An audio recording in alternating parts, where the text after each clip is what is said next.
Olá, somos alunos do módulo 1 do curso de Medicina Veterinária da Urcamp. Vamos mostrar um pouquinho sobre a artrologia e osteologia de um esqueleto ovino. Nosso grupo é composto por Luiz André Ferreira, Luiz Felipe Jacobsen, Pamela Barres e Vitória Simões Pires.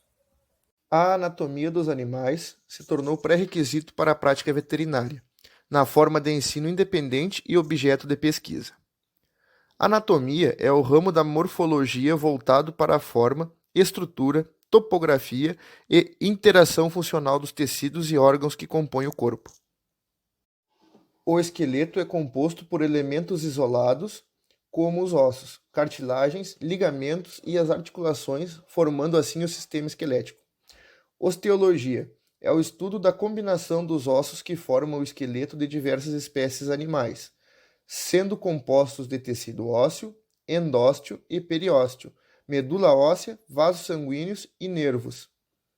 Os ossos são agrupados conforme as características estruturais comuns: ossos longos, ossos curtos, ossos planos, ossos pneumáticos e ossos irregulares.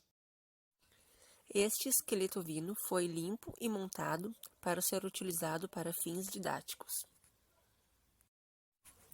O esqueleto divide-se em esqueleto axial, que compreende os ossos do crânio, coluna vertebral e tórax, e esqueleto appendicular, que compreende os ossos dos membros torácicos e pélvico. Esqueleto axial.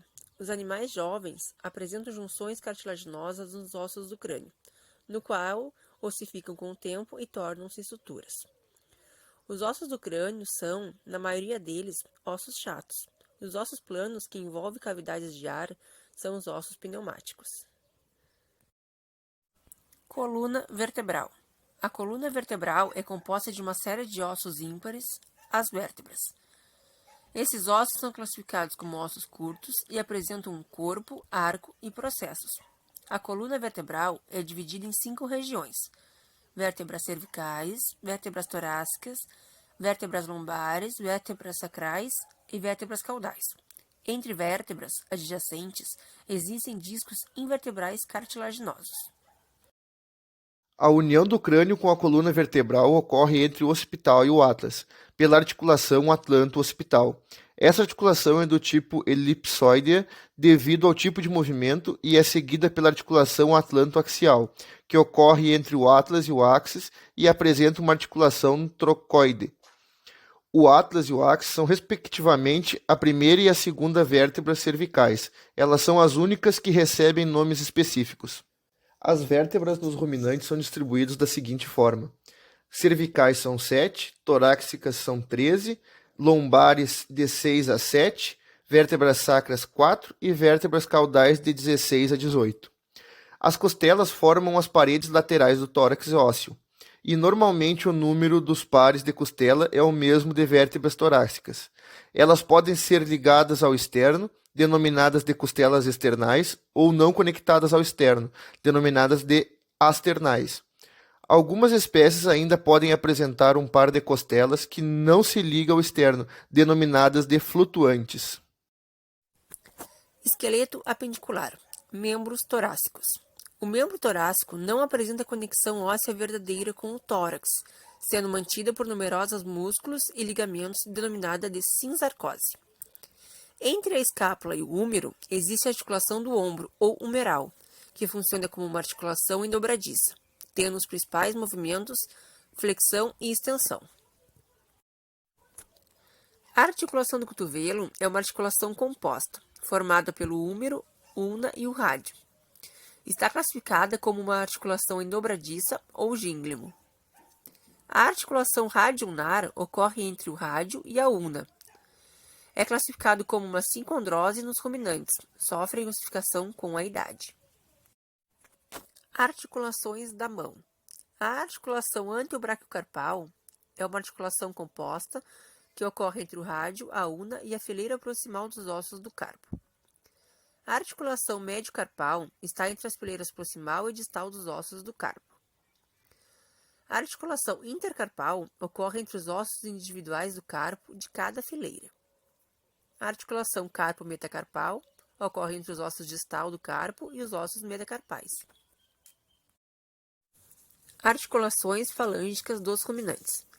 A articulação metacarpo-falângica são articulações em dobradiça e ocorrem entre as partes distais dos ossos metacarpais 3 e 4, da face articular da primeira falange e 2 ossos sesamoides proximais da face palmar. A articulação interfalângica proximal são articulações selares formadas pela parte distal da primeira falange e a proximal da segunda falange. A articulação interfalângica distal são articulações selares formadas pela distal da segunda falange, pelas faces articulares das terceiras falanges e pelo osso sesamoide distal ou navicular da face palmar. Membros pélvicos. A articulação sacroiliaca é a única conexão óssea entre os esqueletos axial e apendicular. O sacro é formado por 2 ossos coxais, onde cada um é formado pelo ilho, pubis e isquio. A sínfise pélvica é a união do pubis e o isquio. É uma articulação firme, mas não rígida, que permite mínimo movimento na hora do parto nas fêmeas. A articulação coxofemoral é uma articulação sinovial esferoide formada pela cabeça do fêmur com um acetábulo, sendo essa uma cavidade profunda formada por todos os 3 ossos pélvicos. Articulação do joelho é do tipo composta, incongruente e em dobradiça. A articulação femorotibial se forma pelo fêmur e a extremidade proximal da tíbia. A articulação femoropatelar ocorre entre o fêmur e a patela. A articulação do pé.